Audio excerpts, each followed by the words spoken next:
Before we dive in, don't forget to like this video, subscribe to Commanders HQ, and tap the notification bell so you never miss a beat during this high-stakes offseason. Let's get into it. The Washington Commanders are one move away from turning a top-tier roster into a Super Bowl-ready monster. And guess what? That move might have just fallen right into their lap.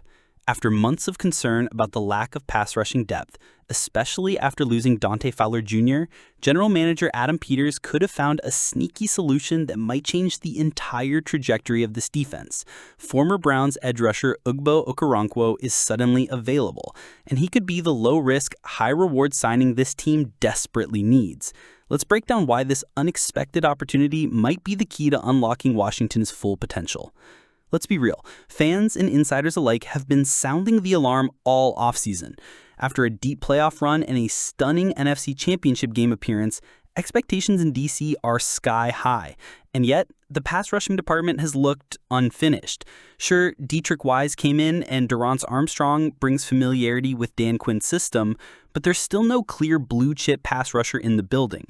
Veterans like Jadeveon Clowney and Zadarius Smith are still floating around free agency, but now, thanks to a cost-cutting move by Cleveland, 29-year-old Ugbo Okoronkwo just hit the market. And while he's not a household name, his athletic upside is something Washington should be paying attention to. Let's talk traits.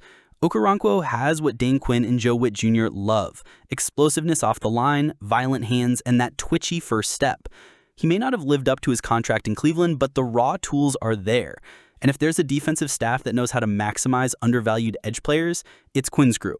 For Adam Peters, this is exactly the type of strategic gamble he excelled at in San Francisco, finding underperforming vets, plugging them into a system that plays to their strengths, and letting them fly. Okoronkwo is a former fifth-round pick out of Oklahoma with a chip on his shoulder. Washington wouldn't have to commit major money, and if he clicks in Quinn's scheme, you've got a potential game-changer in the rotation. Training camp kicks off next month, and Peters has made it clear he wants to evaluate what he already has. But don't be surprised if Okoronkwo is brought in just before camp if the young guys can't step up. The NFC East is loaded with elite quarterbacks and wideouts. If the Commanders want to consistently disrupt pocket passers like Jalen Hurts and Dak Prescott, they can't rely on average production. They need pressure, fast. Okoronkwo could be a cheap ticket to get just that. While the front office ponders additions on defense, there's a storm quietly brewing on the offensive side, and it centers around franchise cornerstone Terry McLaurin.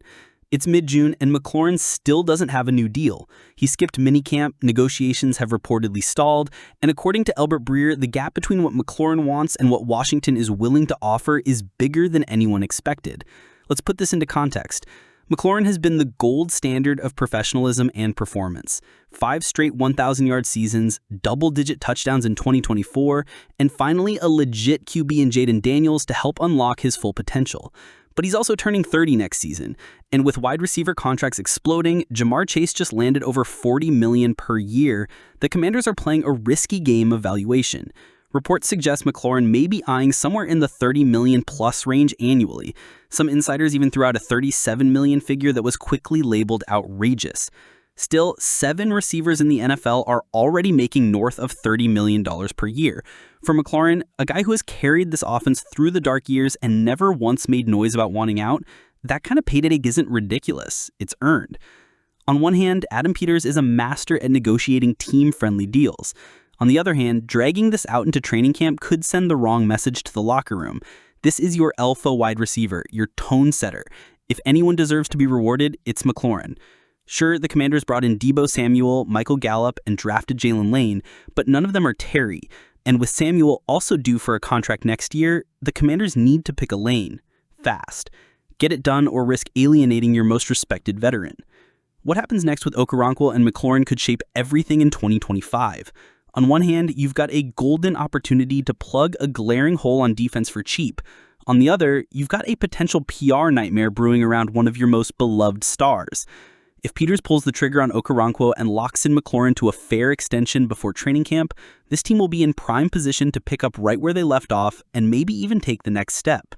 But if Washington heads into camp without fixing the edge rush or calming the McLaurin situation, those NFC Championship dreams could start slipping before the season even kicks off. Daron Payne is no longer just a talented piece of the puzzle on the Commanders' defensive line. He's the face of it. And in 2025, that shift is more than symbolic. It's personal, it's professional, and it's showing up in every corner of the offseason program. For years, Payne was the dependable bruiser playing beside the heart and soul of the D-line.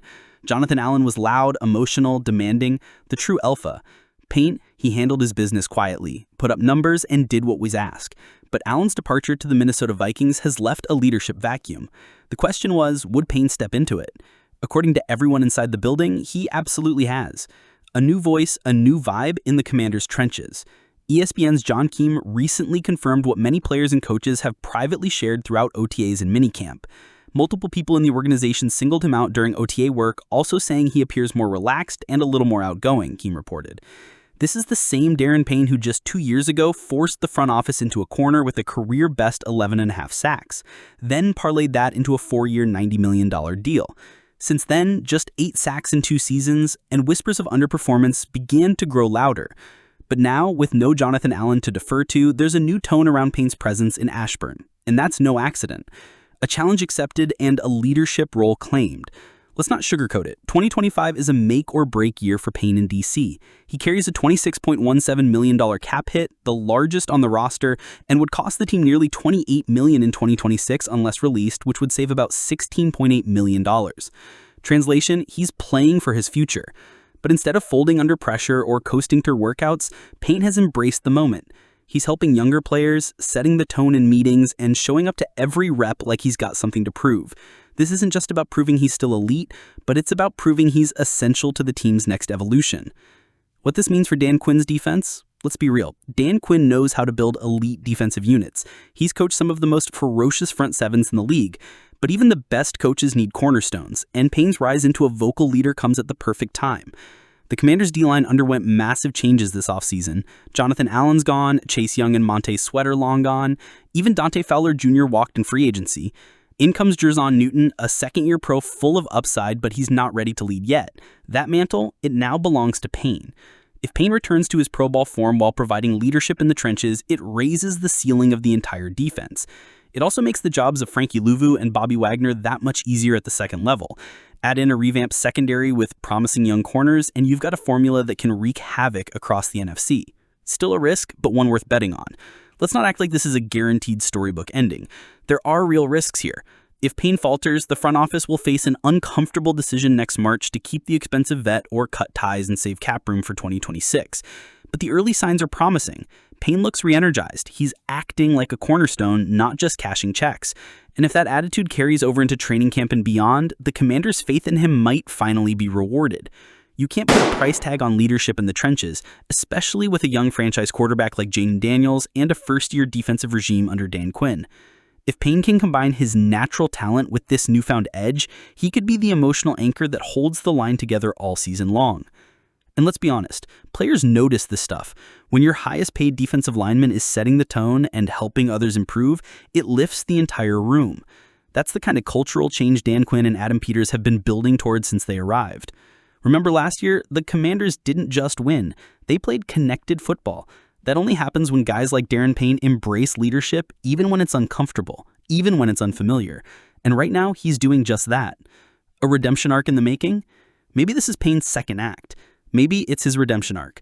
The critics wrote him off after 2023. The stats dipped, the impact wasn't what it needed to be.